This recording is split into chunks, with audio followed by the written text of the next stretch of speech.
Time for fresh blood, Damien announced to the entire marketing team, his expensive cologne wafting across the conference room as he clasped his hands together. Cora's stepping aside so we can take the brand to the next level. I sat there, hands folded neatly in my lap, watching faces turn toward me with expressions ranging from shock to pity.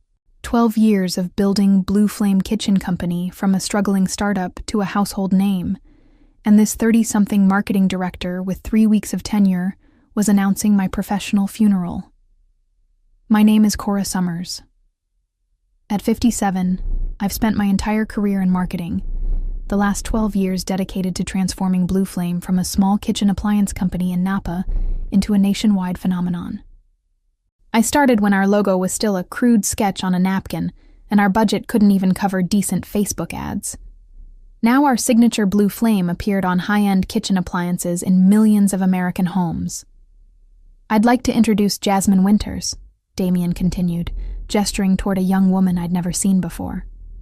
She brings 4 million Instagram followers, her own successful skincare brand, and the fresh perspective we need to connect with younger consumers. Jasmine, who couldn't be more than 24, waved enthusiastically. Her perfectly manicured hands sparkled with rings that probably cost more than my monthly salary. I offered a polite smile and nodded graciously. No drama, no tears, just professional dignity, as I watched this social media influencer with zero corporate marketing experience prepare to inherit everything I'd built. Cora has done good work getting us to this point, Damien said with the condescending tone of someone praising a child for a mediocre drawing. But marketing has evolved, and we need someone who isn't out of touch. The word stung, but I maintained my composure. Out of touch? I had tripled our market share in the past 5 years alone. My traditional family values with modern efficiency campaign had connected with working mothers across America. The Flame of Inspiration slogan I created now appeared on every product we shipped. As the meeting wrapped up, colleagues approached with awkward condolences. I assured them I was fine, that change was inevitable in business. But inside, I felt a cold fury building, not because I'd been replaced, but because of the casual disrespect of my contributions. What Damien didn't know, what no one in that room realized, was that I had seen this coming months ago. The warning signs were there, whispered conversations that stopped when I approached, the hiring of consultants to review marketing performance, Damien's arrival, and I had prepared accordingly. As I packed my office that afternoon, I smiled at the irony. They thought I was finished. They had no idea I was just getting started. I've never been naive about corporate politics. When you're a woman who started her career in the 80s, you learn to read between the lines. 6 months ago, when the board brought in management consultants who spent more time interviewing junior staff than senior leadership, I recognized the pattern. When they hired Damien 3 weeks ago, with his vague previous job titles and LinkedIn profile full of buzzwords like disruptive innovation and digital transformation pioneer, I knew my days were numbered. My husband Thomas noticed my concern before I even voiced it. "You're bringing work stress home again," he said one evening as I stared at my laptop, reviewing our latest campaign metrics. "I haven't seen you this tense since the product recall crisis 4 years ago." Thomas had been my rock throughout my career, supporting every late night and weekend emergency. As a professor of literature, he brought a different perspective to my challenges, always asking about the narrative, the underlying story behind corporate decisions. "The new marketing director introduced himself today," I explained. "He asked how we've managed without proper social media integration, and whether I was comfortable with digital analytics.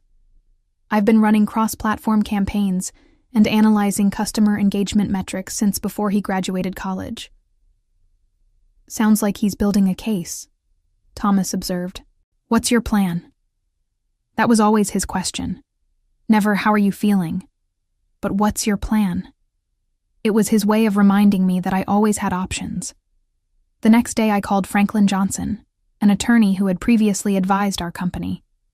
After describing the situation, he recommended something that had never occurred to me. You created the Flame of Inspiration slogan and campaign framework before submitting it to the company, correct? He asked.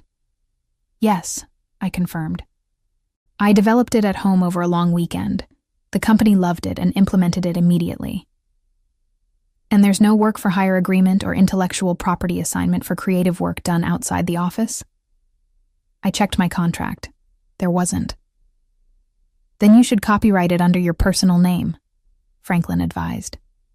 It won't stop them from pushing you out if that's their intention, but it gives you protection and leverage. Over the following weeks, I quietly filed copyright protections for the slogan, the campaign structure I'd developed, and several taglines and creative templates, all under my personal name. These were my creations, born from my experience and insight. If the company wanted to continue using them after showing me the door, they would need to acknowledge their value and mine. I didn't want revenge. I wanted respect. And sometimes in business, respect only comes when there's a document with your name on it. The realization that I was being systematically undermined came gradually, then suddenly, like bankruptcy, as Hemingway would say. Little things accumulated. My invitation to the quarterly strategy meeting was accidentally overlooked. My recommendations for the holiday campaign were still under review, while Damien fast-tracked his own ideas. Junior team members who used to seek my guidance now directed their questions to him, or avoided my office altogether.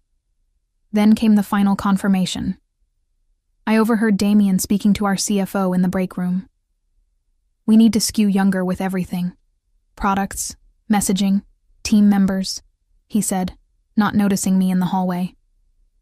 Cora's demographic expertise is limited. Too focused on traditional families when we need to capture Gen Z before they develop brand loyalty elsewhere. She's been instrumental in building our brand recognition, the CFO replied.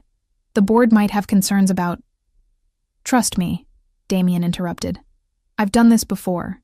We'll keep her around through the transition, but within 6 months, we'll have a completely refreshed marketing approach. More authenticity, more digital engagement. She'll either adapt or... He made a dismissive gesture that finished his sentence more eloquently than words could have. I quietly stepped away, processing what I'd heard. It wasn't just about bringing in fresh blood. It was about erasing what I'd built and starting over. The irony was that our most successful demographic was women aged 35-55, not the younger audience Damien was so eager to pursue. Our market research showed they had the purchasing power and interest in high-quality kitchen appliances. But data wouldn't matter if Damien had already sold his vision to the board.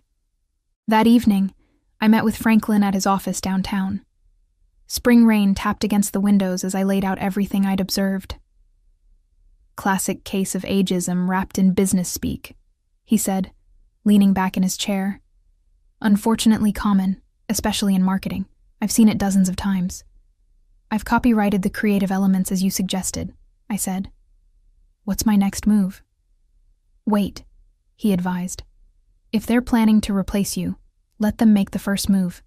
Don't give them cause to claim insubordination or unprofessional behavior. And if they push me out but continue using my copyrighted materials? Franklin smiled.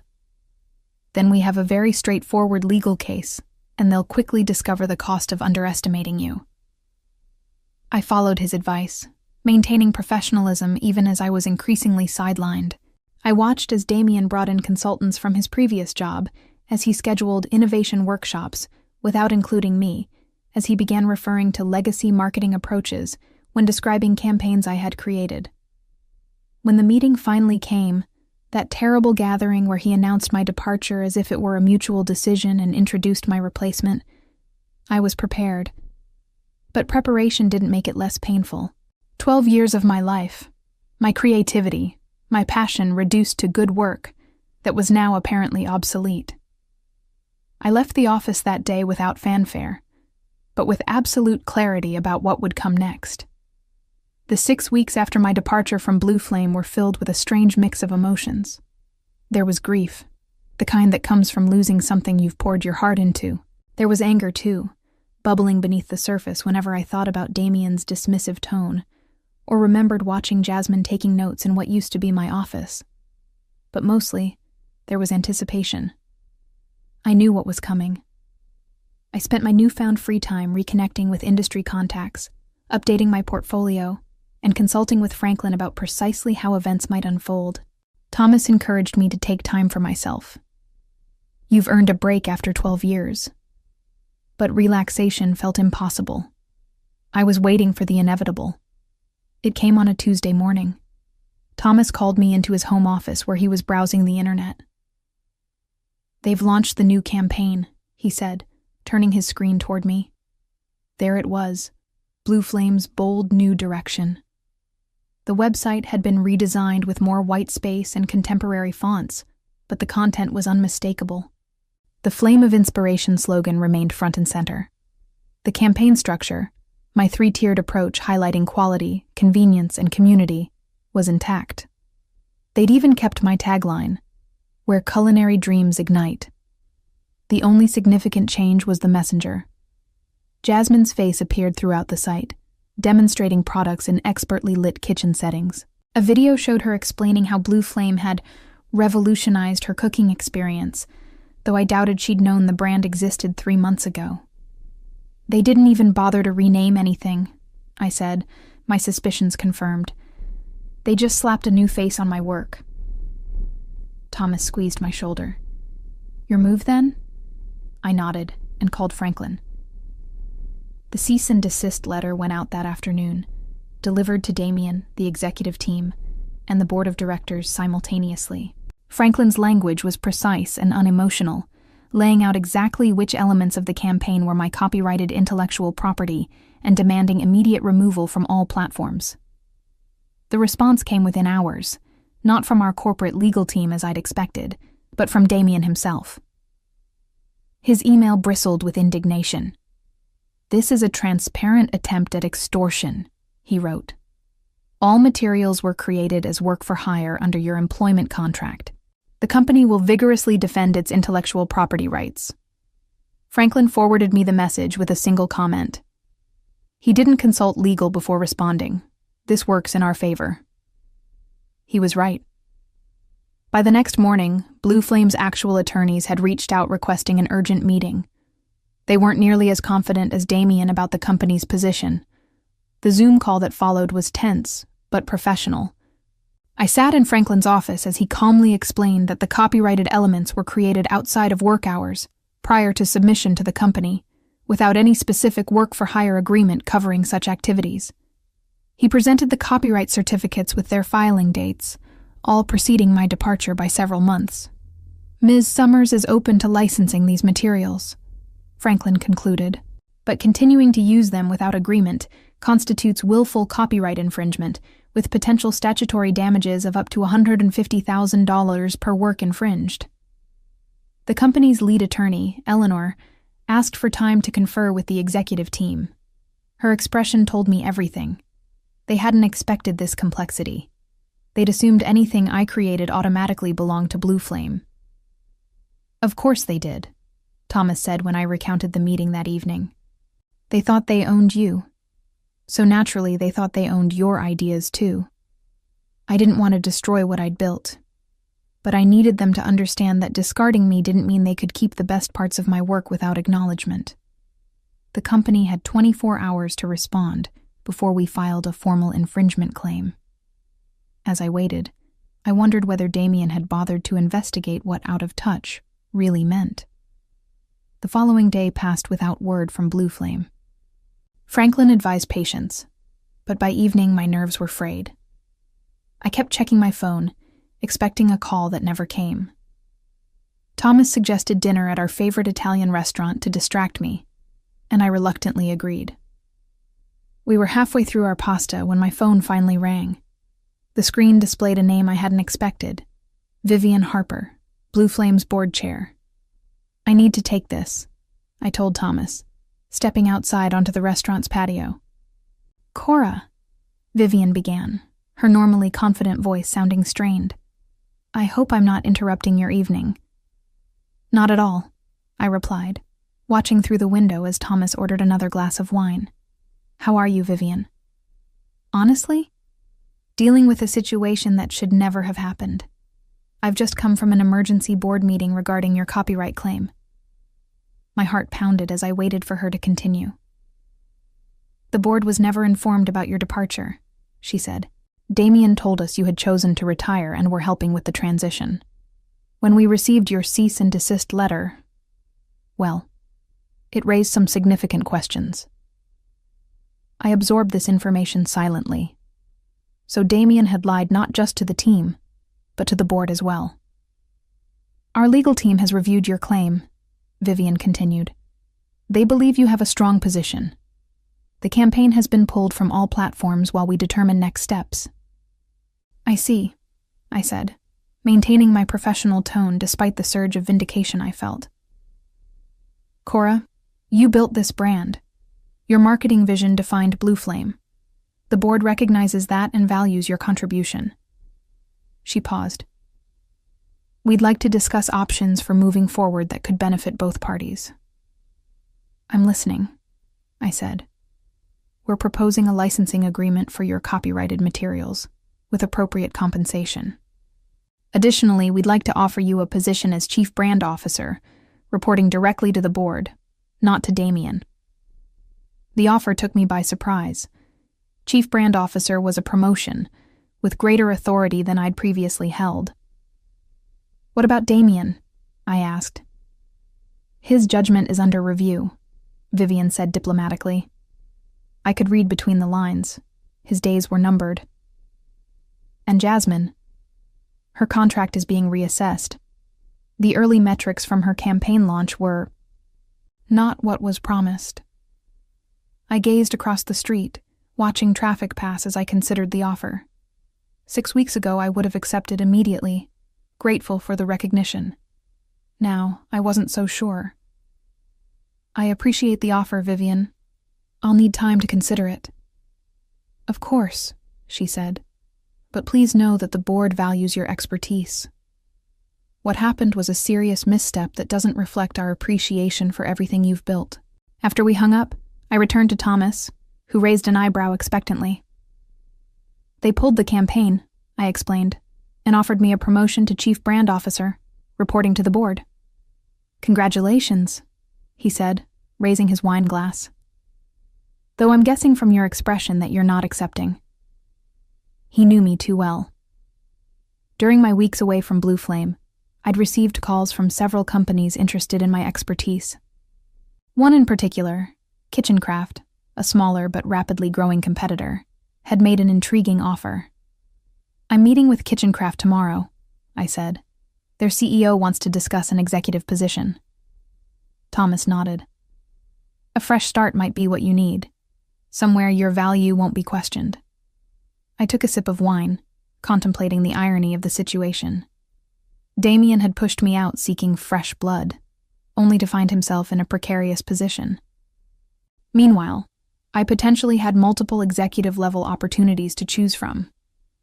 Sometimes, being out of touch meant simply being beyond the reach of those who failed to appreciate your worth. The KitchenCraft headquarters occupied a renovated industrial building on the outskirts of Napa. Unlike Blue Flame's sterile corporate environment, their space featured exposed brick, warm lighting, and a fully functional test kitchen where new products were developed and showcased. Erica Donahue, KitchenCraft's CEO, greeted me in the lobby. At 62, she represented everything corporate America often overlooked: experience, wisdom, and the kind of strategic thinking that came from navigating business challenges across decades. Thanks for coming, Cora, she said, leading me through the office. I've admired your work at Blue Flame for years. Their loss is potentially our gain. The tour ended in their test kitchen, where Erica had arranged coffee and pastries. As we sat at the central island, she explained KitchenCraft's position in the market. Smaller than Blue Flame, but growing steadily, focused on quality craftsmanship and sustainability rather than mass production. We're at a turning point, Erica explained. Our products have loyal customers, but we need stronger brand recognition to compete nationally. That's where you come in. She outlined her vision: a new role as Executive Vice President of Brand Strategy, with full creative control and a seat on their executive committee. The salary was comparable to what Blue Flame had paid me, with additional equity options. Most importantly, all creative work would be contractually protected, with clear ownership delineated between company property and my intellectual contributions. "We value experience here," Erica said. "Half our executive team is over 50. We found that institutional knowledge and proven judgment outperform trendiness every time." As I drove home, I weighed the options. Blue Flame's offer represented vindication, a public acknowledgement that pushing me aside had been a mistake. Kitchencraft offered a fresh start with a company whose values seemed more aligned with mine. Both were flattering. Both had advantages. When I walked through our front door, Thomas was waiting with news of his own. "Franklin called," he said. "Apparently there's been another development at Blue Flame." I called Franklin immediately, putting him on speakerphone. "The plot thickens," he said. "I received a call from their legal department. Damien has been placed on administrative leave pending an internal investigation." "What kind of investigation?" I asked. "They're examining communications between Damien and Jasmine prior to your departure. It seems they may have had a personal relationship that wasn't disclosed when he pushed for her hiring."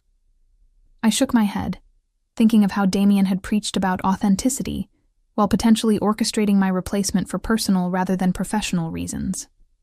"There's more," Franklin continued. "Vivian Harper asked if you'd be willing to meet with the board directly before making your decision about their offer." "When?" "Tomorrow morning. I get the impression they're quite eager." After hanging up, I turned to Thomas, who had been listening silently. "What are you thinking?" he asked. "I'm thinking I need to hear what the board has to say," I replied. "But I'm also thinking Kitchencraft might be the right move regardless." Thomas nodded. "Either way, you're negotiating from strength now. That's quite a turnaround from 6 weeks ago." He was right. 6 weeks ago, I'd been packing my office, dismissed as irrelevant by a man half my age.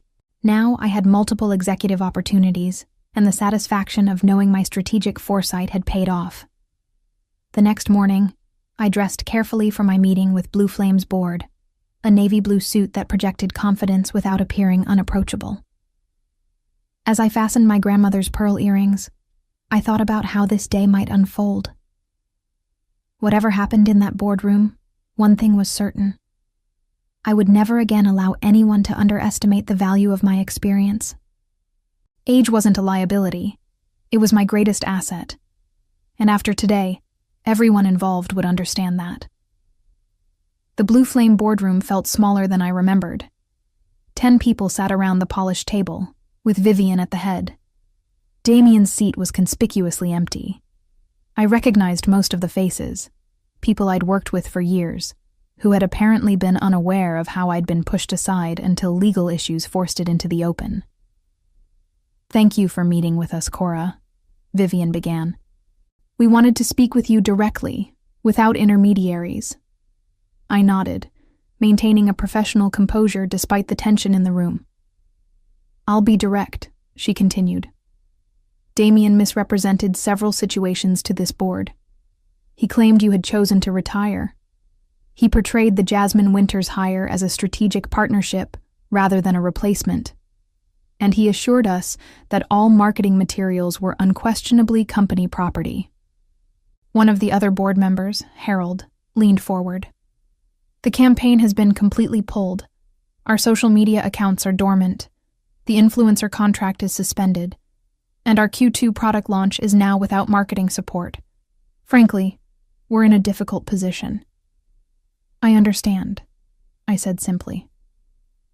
"We're prepared to offer you the chief brand officer position with a significant compensation increase," Vivian said.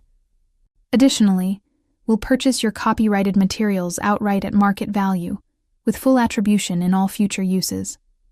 I took a moment before responding. "I appreciate the offer. It's very generous. But?" Vivian could clearly sense my hesitation. "But I've accepted an executive position with Kitchencraft," I said. The contract was signed yesterday afternoon. The room fell silent. Several board members exchanged glances. I see, Vivian finally said. That's unfortunate for us, though I understand your decision. However, I added, I'm open to licensing my copyrighted materials to Blue Flame under specific conditions. I have no desire to damage the brand I spent 12 years building. What conditions? Harold asked. I outlined my terms.